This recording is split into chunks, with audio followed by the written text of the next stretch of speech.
তিন দিনব্যাপী ওয়াজ মাহফিলের জন্য যশোরের শহরতলির পুলেরহাট এলাকার এই মাঠটি প্রস্তুত করা হচ্ছে।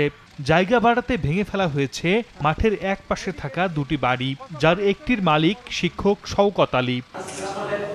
রোববার এক সংবাদ সম্মেলনে ভুক্তভোগী শওকত আলীর স্ত্রী হাফিজা খাতুন দাবি করেন, ২০১২ সালে জালাল উদ্দিনের কাছ থেকে ৬.৬০% জমি কিনে বাড়ি নির্মাণ করেন তারা। পরে সেটি ভাড়া দেয়া হয়। পাশেই আদ-দ্বীন সখিনা মেডিকেল কলেজ হাসপাতাল স্থাপনের পর থেকে শুরু হয় নানা হয়রানি। দেয়া হয় জমি বিক্রির প্রস্তাবও, তা গ্রহণ না করায় গত ১৮ ডিসেম্বর আদ-দ্বীন ফাউন্ডেশনের ২০ থেকে ৩০ জন এক্সকেভেটর ও বুলডোজার নিয়ে শওকত আলীর বাড়ি যান। ভাড়াটিয়াকে ৩৫,০০০ টাকা ধরিয়ে দিয়ে ভেঙে ফেলেন বাড়ি।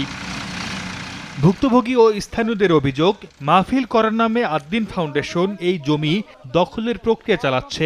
এক্সকমিটার এবং বুলডোজার দিয়ে টোটাল সমান করে দিয়েছে। আমার কোনো নিশানা সেখানে নেই। জমিটা তারা গ্রাস করার উদ্দেশ্যে মাহফিলি দোহাই দিয়ে আমার এই বাড়িটা এবং গাছগাছালি ভাঙচুর করছে। আদ-দ্বীন চারিপাশে ওর জমি কিনা, এখন এই যে মাঝখানে একটুখানি জমি আছে, এখন আমরা মনে করেছি যে হয়তো বা বেচা বিক্রি হয়ে গেছে, এই জন্য উনারে উঠাই দিয়েছে।